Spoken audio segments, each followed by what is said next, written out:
Obrigado à Tânia pelo convite, para mais uma vez de participar desse encontro, que é bem legal, bem importante. E agora a gente está trabalhando nesse centro de reabilitação hospitalar do Paraná, que é um lugar bem legal. Depois eu vou falar um pouquinho mais sobre isso. Temos conflitos. A gente vai falar sobre o papel da ortopedia na equipe multidisciplinar. Eu sempre começava as minhas apresentações com esse slide aqui mostrando o que era hemofilia. É falta de fator 8, hemofilia B, falta de fator 9, aquelas coisas, e que eles levavam a sangramentos em músculos e articulações, a cistos, e 90% faziam sangramentos nas articulações, mais de 50% faziam hematomas musculares, e eu dizia que era uma patologia hematológica que acabava virando uma patologia ortopédica, porque muitos pacientes tinham problemas musculoesqueléticos. Mas, na verdade, ela não é uma patologia só ortopédica, é uma patologia multidisciplinar. Quer dizer, você não consegue, para você fazer um tratamento adequado, não adianta ser só o hematologista ou só o ortopedista ou os dois juntos. Eles precisam realmente da equipe multidisciplinar para fazer esse tratamento. Então, a equipe multidisciplinar, eu pus ali ortopedista, porque eu sou ortopedista, mas quem manda mesmo é a Cláudia Lorenzato, que é a nossa hematologista, e como uma boa gaúcha, ela dá duro na gente, ela que manda e faz a gente só faz o que ela manda mesmo. Mas a nossa equipe, então, para você fazer um tratamento adequado, você precisa de todo esse pessoal: enfermagem, fisioterapeuta, farmacêutico, terapeuta ocupacional, assistente social, psicólogo, o médico nuclear, quando a gente fazia radiosinvertese, o dentista, o nutricionista, mas principalmente o paciente. Quer dizer, o paciente tem que fazer parte da equipe multidisciplinar. Porque se ele não fizer parte, ele não adianta se programar, fazer um monte de tratamento e ele não participar daquele tratamento. Ele tem que estar engajado no tratamento para que a coisa funcione bem. Essa fotografia é do tempo que a gente tinha da nossa equipe do Hospital de Clínicas. Está o Álvaro Wolff, que é o fisioterapeuta, a Lucilene, que era a nossa assistente social, eu, a Cláudia Lorenzato, que é a hematologista, a Vera, que era a enfermeira, e a Ana Angélica, que era a fisioterapeuta. Essa equipe sempre estava junto no ambulatório. Então, todo o ambulatório a gente fazia junto no Hospital de Clínicas. Eu trabalhei com hemofilia desde 1996 até 2019, quando eu tive que me aposentar, eu já tinha prestado meu serviço lá no Hospital de Clínicas, daí me aposentei, fiquei um tempo de voluntário, depois não deixaram mais ficar de voluntário, a gente começou a procurar um lugar para atender. Eu atendia lá no ambulatório, no EMEPAR, ia lá como voluntário, atendia até... Um dia a gente conversei com a Cláudia, nós conseguimos falar com o pessoal da Secretaria de Saúde, e tinha esse hospital, que é o Centro Hospital de Reabilitação, que é um hospital que atendia tipo lesado medular, amputado, que era mais para recuperação, para reabilitação, e ele não tinha um centro cirúrgico, não tinha nada. Obrigado. Deixa aqui, pode ser.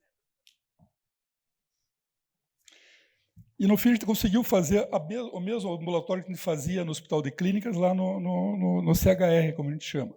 Então, a gente faz um ambulatório na segunda-feira pela manhã, eu faço as cirurgias, eu faço 1 ou 2 cirurgias de manhã. À tarde, a gente tem um ambulatório que a gente atende junto com a fisioterapia, com o pessoal da hematologia, a enfermagem e assistente social. Então, o ambulatório ficou exatamente a mesma coisa. A única diferença é que, nesse hospital, eu só posso atender os pacientes do Paraná, por enquanto. Então, a gente não consegue atender pacientes do resto do Brasil, como a gente podia fazer no tempo do Hospital de Clínicas. Mas as coisas funcionam exatamente igual. Quer dizer, o que eu vejo de diferença é a mudança que houve no tratamento quando eu comecei em 96 até hoje. Quer dizer, então, eu sempre digo que tem 2 tipos de pacientes hoje em dia. Os pacientes que tiveram o privilégio de nascer depois da profilaxia, que vão crescer sem essas sequelas musculoesqueléticas, que a minha pretensão é que um dia não precise mais de ortopedista para atender paciente hemofílico, a não ser quando eles ficarem velhinhos lá, quando tiverem uma artrose do quadril, do joelho, mas não vão mais precisar ter problemas musculoesqueléticos, que a profilaxia e os avanços dessas medicações vai acabar eliminando esses problemas. Mas, infelizmente, ainda tem muita gente que nasceu antes da profilaxia. E cresceram sem fator, ou faziam fator só por demanda, e a coisa foi complicando. Então, eles tiveram muitos problemas. E eles têm que ser resolvidos. Então, como vocês sabem, as maiores articulações, as mais comprometidas são os cotovelos, os joelhos e os tornozelos. E aqui, só para você ter uma noção, o que acontece dentro da articulação? Quando sangra dentro da articulação, aquele sangue vai fazer um estrago. Então, você não pode deixar ter sangue na articulação, por isso que é importante a profilaxia. Não adianta você sangrou, você vai lá e dá o fator, o sangue já começou a fazer o estrago. Então ele acaba fazendo uma sinovite, que vai liberar algumas enzimas que vão fazer um estrago na cartilagem articular e, na sequência, vai fazer uma artrose, uma deformidade articular. Então você vê aquela fotografia de baixo, é um joelho de um paciente jovem, quer dizer, não tem mais joelho. Quem olha aquilo está completamente destruído. E aqui, quando a gente abre a articulação, tem essa sinovial, essa membrana sinovial que está cheia de sangue ali dentro. Então, isso que vai fazer o estrago. Você não pode imaginar que essa fotografia do lado direito, nesse jeito, não vai fazer um estrago grande. Vai resultar no que está no outro lado ali. Então, o que nós temos que fazer? Então, existe uma progressão clínica. Então, você tem que fazer... então, um joelho normal, aqui é uma articulação normal, depois tem um sangramento. Se você não agir naquele sangramento agudo, você não dá um fator na hora, você vai evoluir para uma sinovite crônica, uma inflamação na membrana sinovial crônica, que vai levar para uma artrose inicial e depois vai levar a uma artrose terminal. Então, nós temos que bloquear o sangramento na articulação. Então, qual é a maneira de bloquear? Fazendo profilaxia. Tá? Então, existem 2 tratamentos que a gente pode basicamente fazer na ortopedia, que é o nosso papel na equipe multidisciplinar. Então, pode ser o tratamento conservador ou o tratamento cirúrgico. Então, o tratamento conservador, basicamente, o que é? Profilaxia, de novo. Tem que fazer profilaxia com fator de coagulação. Você tem que orientar os pacientes, os familiares, as mães. Hoje em dia tem profilaxia, mas os meninos não querem mais fazer profilaxia porque eu não sangro mais, doutor. Por que eu vou ficar me picando se eu não sangro mais? Porque você não conhece um paciente que não fez a profilaxia e está todo torto, andando todo com dor, sofrendo. Então, você tem que convencer um adolescente a fazer a profilaxia. Então, isso também é complicado. Não adianta só ter o fator e ele não fazer. Então, nos casos de atuação dos episódios de sangramento, sempre fazer o que é tradicional, fazer fator, gelo, imobilização. Eventualmente, se você estiver num ambiente cirúrgico, até pode fazer a punção, você tira o sangue de dentro da articulação, porque você sabe que aquele sangue faz mal. Você tendo a capacidade, o ortopedista faz fator, obviamente, antes, você tirar aquele sangue da articulação, que é um negócio meio controverso, mas eu acho que se deixar o sangue lá dentro faz mal. Então, sempre agir nos episódios de sangramento. Nos pacientes que já têm uma evolução, já não conseguiram, já está mais avançada a deterioração articular, você pode fazer uma infiltração com ácido, com triamcinolona, que é um corticoide. Isso funciona bem, pelo menos para tirar a dor, elimina a dor por um tempo. Se existe uma cartilagem que ainda é viável, que você pode proteger a cartilagem, você pode fazer junto o ácido hialurônico, que na verdade ele é um protetor de cartilagem, não é um fazedor de cartilagem, ele não faz milagre. Se você tem uma cartilagem que está ainda boa, você ainda consegue fazer essa aplicação de ácido hialurônico junto com a triamcinolona, você, além de tirar a dor, você protege a cartilagem. Existe também alguns casos onde os pacientes têm atitude de inflexão da articulação e você não consegue, a fisioterapia tem dificuldade para conseguir fazer alongamento e fazer o alongamento daquela região. Você pode fazer a aplicação de botox, que é a toxina, não é para deixar mais bonito nem esticadinho, mas é para relaxar os músculos flexores, por exemplo, que faz a flexão do joelho. Você faz um botox na região posterior e você relaxa aquela região e o fisioterapeuta consegue fazer um alongamento melhor, consegue estender mais aquela articulação para prevenir as deformidades, porque depois de um tempo fica com deformidade. Então, vocês mesmos estão orientando tudo torto. Então, é importante você prevenir essa deformidade. E manter também, além de prevenir a deformidade, você tem que manter a mobilidade articular. Que a articulação como eu digo, é uma articulação, ela foi feita para ter movimento, você não pode perder essa mobilidade. Então, é importante a fisioterapia, nesse caso, para poder fazer a mobilização daquela articulação. Além disso, você tem que fazer um fortalecimento muscular. Não adianta você ter uma articulação com bom movimento e ter uma atrofia muscular. A pessoa vai caminhar, fica com a articulação frouxa, começa a doer os ligamentos, as estruturas em volta da articulação. Então, é super importante, além de ganhar o movimento, ganhar a massa muscular. Então, aí é o papel da equipe multidisciplinar, que é a fisioterapia, entra aí junto, o educador físico também, que eu não falei. E também tem o tratamento cirúrgico, que a gente se diverte mais na cirurgia, que o cirurgião gosta de operar mesmo, né? Que é onde a gente fica tranquilo, o paciente está dormindo, ninguém reclama, e a gente fica lá fazendo o que gosta. Então, as cirurgias mudaram um pouco hoje. Antes, quando a gente começou a tratar os pacientes hemofílicos, a gente fazia muitas sinovectomias, tanto abertas como artroscópicas, quando não tinha profilaxia, então você tinha que tirar aquela membrana de sinovial, que era o que produzia aquele sangramento.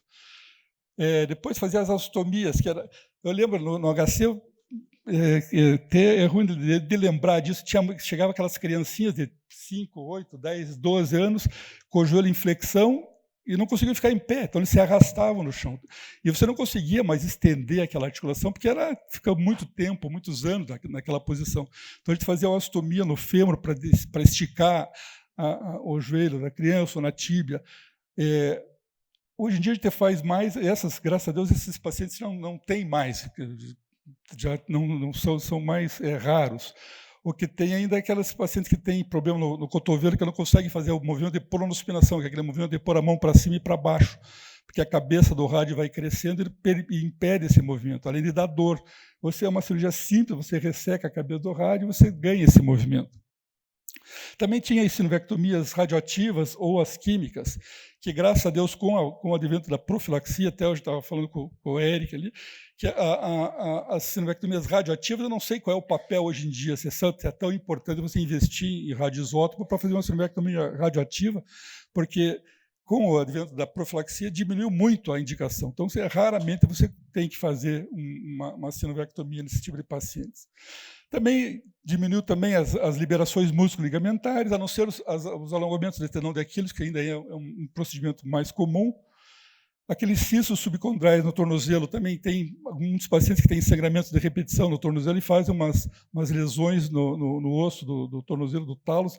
Você consegue abrir é uma cirurgia mais simples, você consegue pôr enxerto naqueles cistos para evitar que isso aí evolua para uma artropatia hemofílica mais grave.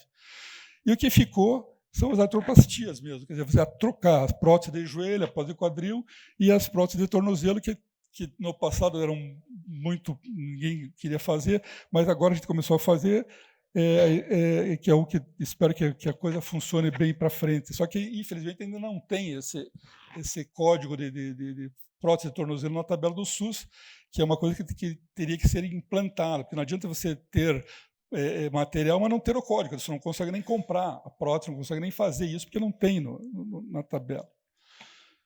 As artrodeses de tornozelo também, com o advento das próteses de tornozelo, as artrodeses foram deixadas um pouco de lado, mas não deixa de ser um bom tratamento. As epifisiodéses é um bloqueio do crescimento do osso em criança. Quando ele está crescendo, se ele tem uma deformidade, você pode bloquear por um tempo aquela articulação, e quando ele crescer, você faz um cálculo para que ele cresça, e o próprio crescimento corrige aquela deformidade. E tem um grande desafio, que são os pseudotumores, que são aqueles sangramentos que tem, principalmente na região da bacia do ilíaco, nos ossos, que são cirurgias muito desafiadoras, mas hoje em dia, com o advento da profilaxia, também diminuiu muito a incidência desse tipo de problema.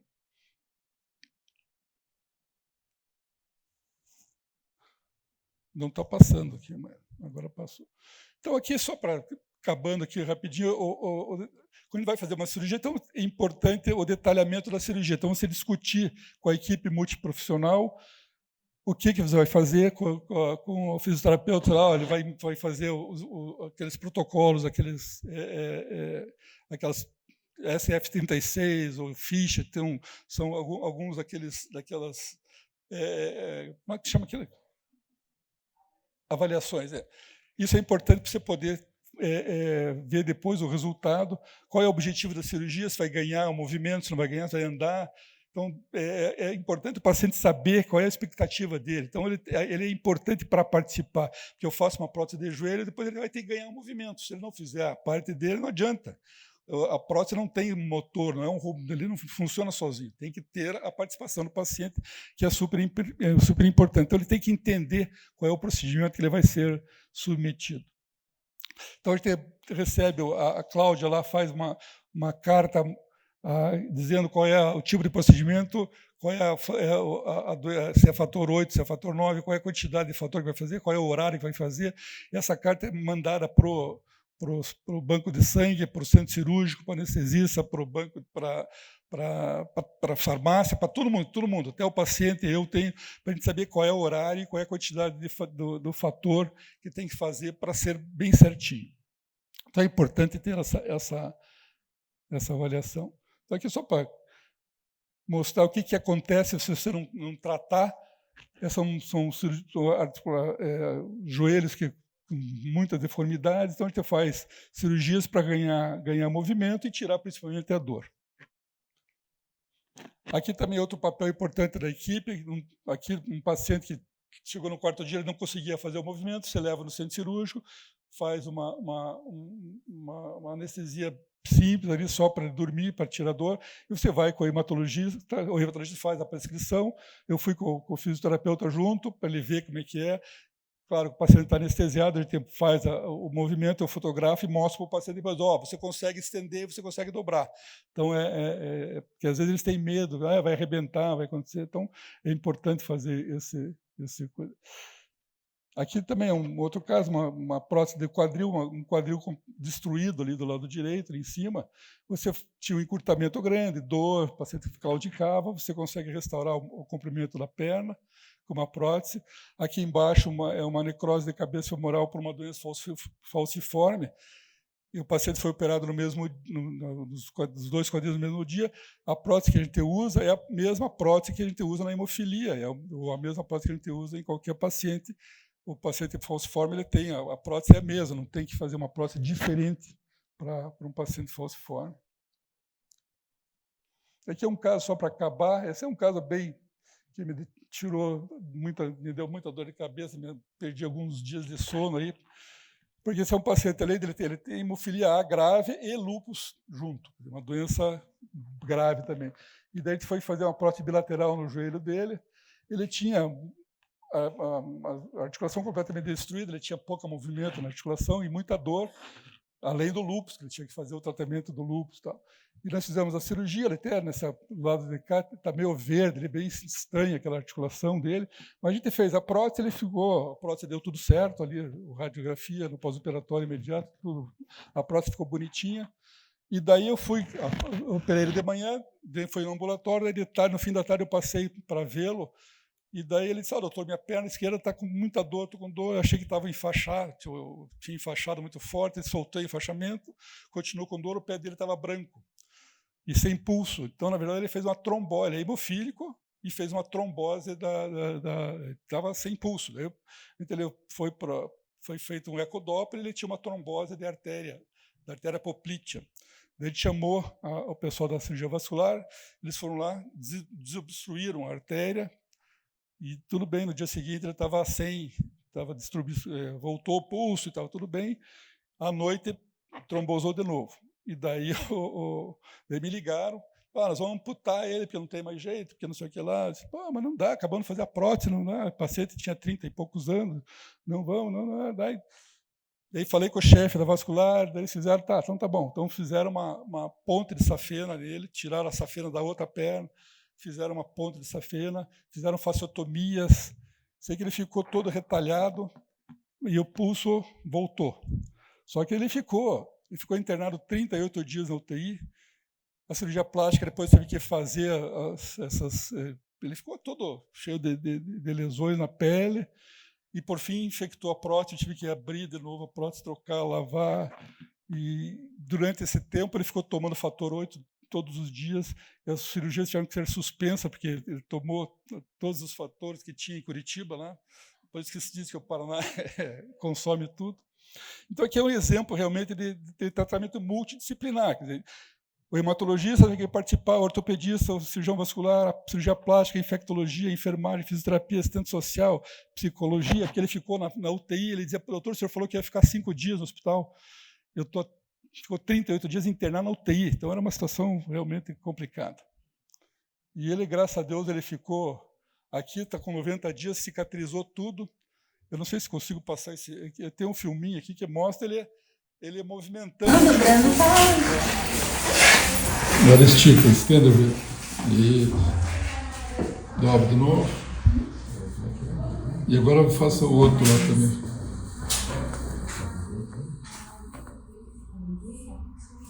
Isso. Vou dobrar. Eu preciso que você coloque na minha versão que eu que vou marcar essa ficha. Senão eu marco aqui e eles marcam lá também. Você veja, esse é um paciente guerreiro e que conseguiu, o objetivo nosso era que ele ganhar o movimento na perna e sem dor. Mas você veja, ele ficou totalmente retalhado ali por um problema que não era da hemofilia. Quer dizer, ele é um hemofílico, que daí a Cláudia ficou, é hemofílico, tem que dar fator e tem que dar o anticoagulante, e daí ficou naquela confusão, porque ele estava com trombose, então foi punk a situação, mas graças a Deus deu tudo certo. Obrigado.